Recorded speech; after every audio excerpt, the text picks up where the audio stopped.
Hello and welcome back to Forza Horizon 4 with another rally car build. No, we are not using the 599XX Evo. No, that's a bit too high PI, and this one goes 300 miles an hour, so it's not really in the PI limits. However, what I do have are a lot of wheel spins. I said last time I was going to use the Lancia instead, I saw it. But now that I use the Lancia, it's time to do some wheel spins. And I have a fair few saved up, actually. I got this VIP gift thingy from a while ago. So messages, there we go. Yeah, 10 super wheel spins. So, first car, if I get 3 in wheel spin, I'll pick whichever one I want. So, let's see what we get. Oh! Well, that actually might be rather good. Ferrari F40, there we go, there's our car, Ferrari F40. Shall we just spin to see what we get? Crap, okay, great. Crap, great, wow, this is going well. And you? What, I mean, this is going very well, and this is not my day. I almost got an RS7. I've gotten two cars, I've gotten 2 cars and so many wheel spins. 3 cars and a Renault. Yay. This is terrible. Wow. I mean, I got a Hoonigan, Bel Air, and that's a bit better. There's 5 cars. I still have to use the F40, however. Oh, I almost got this bloody Sesto Elemento. And I got Golf. That was pathetic. That was probably some of the worst wheel spinning I've ever had. My luck has not been good recently. I will be honest, my luck has been utterly terrible recently. I don't know why. But, anyway, we have a Ferrari F40 to build up. So let's go build a Ferrari F40. I think this actually has a decent shot of, doing well. Because it's a very grippy car, and if I remember, it gets very, very big tires. So, it gets very big tires, already has about 400 horsepower, it's very lightweight already. This might stand a pretty good shout, you know? We shall see. We want the front arrow. I know it ruins the look, I'm sorry. We do want all-wheel drive. I know, again, I'm sorry. So that makes it just over 3,000 pounds. We won't need an engine swap. If we do, I'll be surprised. We won't want rally tires, puts us halfway through S1 class. 285s on the front is very good. And yeah, 375s on the rear. That is very, very good indeed on the Ferrari F40. So, there we go. There's that all sorted out. We're going to deal with this stuff later, but I'll also put that on while I'm here. We're going to have a small amount of wheel. It's not the biggest we've ever had in terms of PI to play around with, but it's not the worst. It's not the worst we've ever had. That is for sure. I'm not sure I want that, you know, because this is a supercar. I'll put it on for now. We do want that. We do want that weight reduction. Doesn't add too much PI. We're gonna want the exhaust. Everything to save weight, which includes you. So, and you. And maybe you. Hey, we can fit you on. Alright, that's 560 horsepower and 92. Ah! Can't quite fit that. That's a little too much. Yeah, I'm gonna put that on. I'm just gonna put all these parts on, basically. Because as much as I want the turbos, that will A, give us a massive lag, and B, might cause some issues with handling. We're going to keep that stock. We're going to end with a very nice even horsepower. It's very aesthetically pleasing. We're going to put that on. Can we sneak you on? We can. What about you? No. Alright, can I sneak a flywheel on? That's the big question. No. Okay. There we go. 600 horsepower even. 500 horsepower pretty much even. 2,700 pounds. I think this is a pretty good shout pretty recently good shout. And we'll have the iconic motorsport battle Bugatti EV110 versus Ferrari F40 for the speedrunning cars. Right. Probably easily one of the most iconic supercars of all time is going up a rally stage. Yes. It actually is, when you do like the class rating, the third highest S1 class car that I have, apparently. Because it basically counts the minute details in the performance rating. So when I have a ton of S1 class cars like I do, the S1900, it rates them by the minute details. And apparently this is the third best I've ever made. Better than the Aston Martin. So maybe that means something, maybe it means nothing, I don't know. But whatever it is, this is gonna have a lot of grip, I think. Question is though, the Bugatti, the EV110, also had a lot of grip, but it didn't have the acceleration to match it, and this has even less power. It is lighter, but it's less powerful. Not by much, 600 horsepower, but we shall see. I do fear for lack of acceleration. That being said, it does have a 9.9 on acceleration, so, you know, I have no idea. Okay, it's 138, ugh, okay. 138, but you can't make the brakes. I thought the brakes would be a little bit better on that, I will be honest. That was underwhelming, shall I say. Oh, but the turn-in is good. The turn-in is very good. I turned in the way a normal car would, and then it just kind of hit the fence. That's a lot of turn-in. That's very nice. Ooh, not out here, not out here. That's a bad area, that's a bad area, that's a bad area. Nope.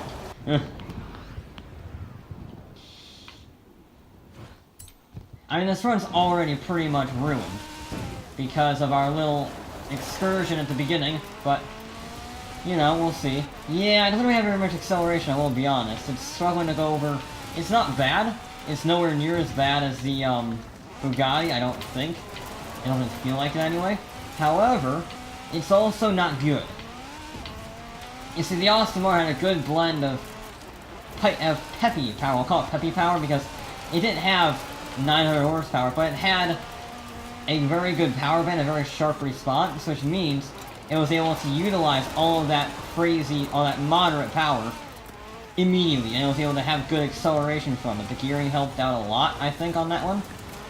And then it had the modern day handling and everything to be blisteringly fast through the corners. And I think that's what these turbocharged 80s cars are struggling with, is they just don't have that mid-range acceleration to keep up with those modern day vehicles. So, like the Bugatti and this, they're good, they're very grippy cars. I think this might actually be even grippier than the Bugatti, considering we're going flat out on most corners. However, ooh, oh, that's good, that's actually not too bad, actually. It's a little maybe too sideways, especially for this vehicle where we don't have very much acceleration. Yeah, this vehicle's all the way up. Can I get maximum apexes and corners through the course? Which is weird, because, funnily enough, I normally don't look at, apexes. How did I get that checkpoint? I don't know. Normally I actually don't go for apexes very much on this course, truth be told. Well, it's faster than the Bugatti at 230.8. Was a pretty terrible run. I easily gonna get into the sub 230s, provided I get a good run.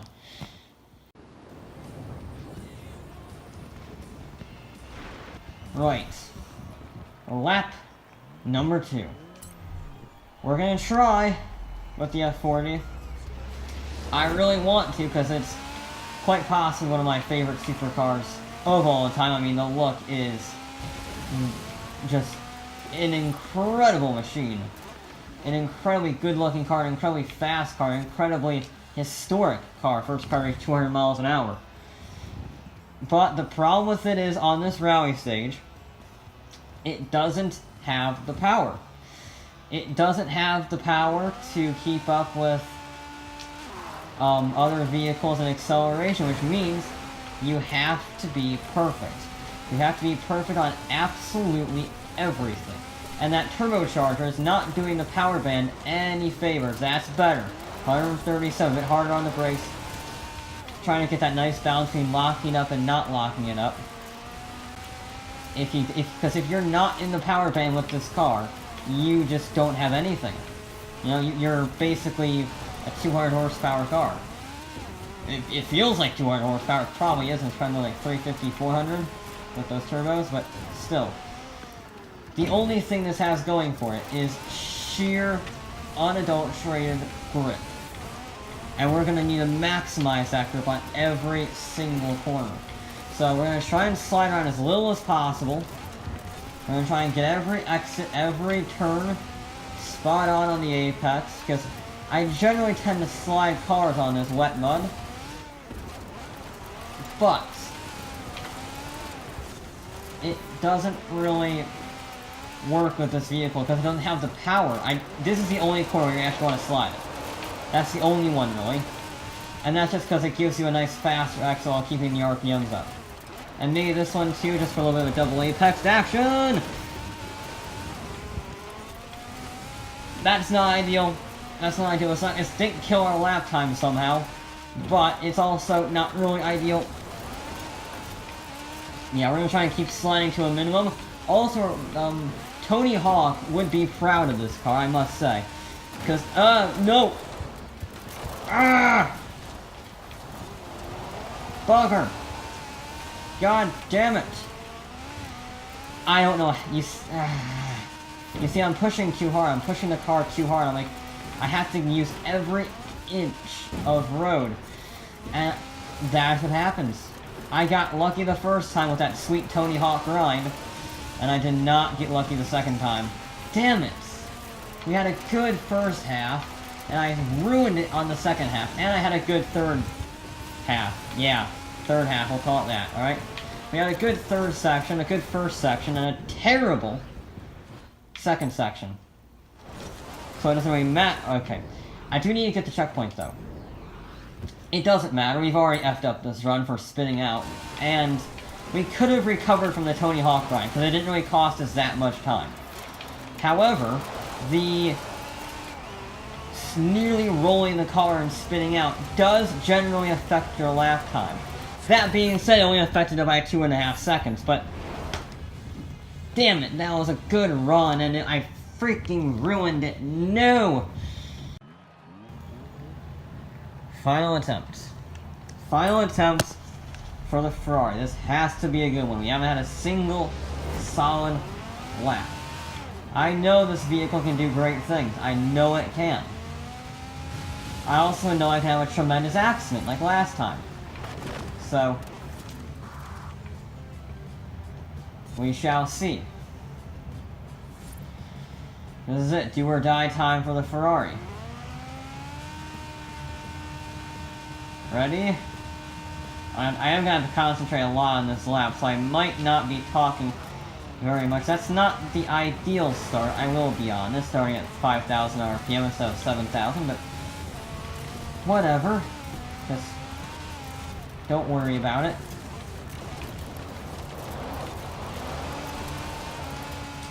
Come on, car, come on. Use every inch of that road, but don't hit the fence. Hitting the fence would be irritating. We're good. A little bit of a four-wheel skid on the mud there. Just don't have... We have a lot of grip in this car. I can only imagine what a weapon this would be on tarmac. However, we're not on tarmac, we're on mud. And mud, fun enough, is much, and wet mud especially, is significantly less grippy than tarmac, in case you didn't realize. So, regardless of how grippy your car is, you are going to slide around. You are going to slide around a fair bit. Can we not get airtime there? That would be great. Kind of took me all out of line there. We do get a decent... I say decent, it's okay. It's an okay run through there. Yeah, getting airtime there is never fun at all, ever. Now, if we can not Tony Hawk grind this, that would be great. There we go, that's better. But yeah, Tony Hawk, he would be very impressed. However, it doesn't really help for a lap time, funnily enough. And I know it's a stage, but honestly, stage time gets irritating to say after a while.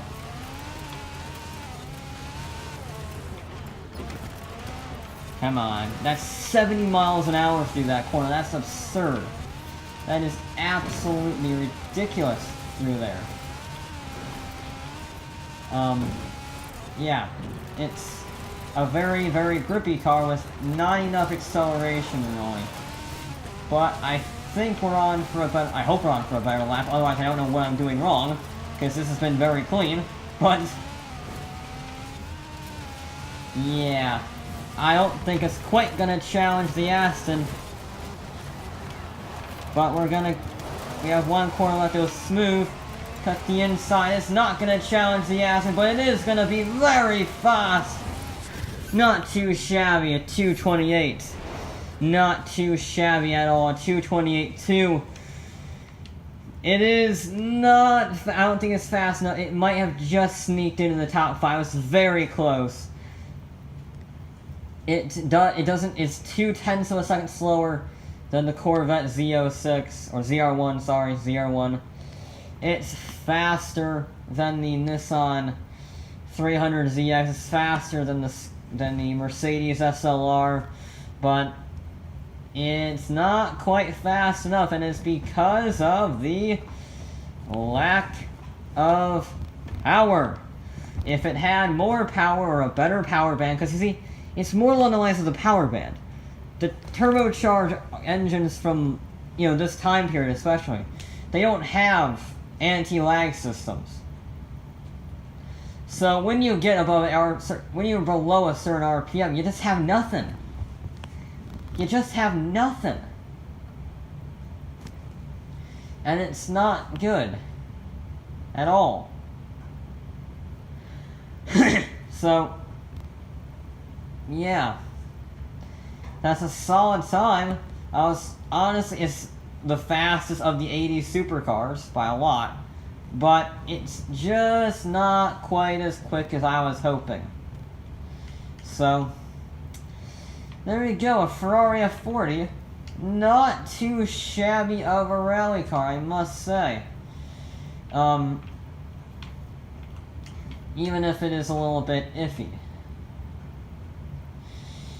So that is going to be it for this episode of Forza Horizon before I be back with more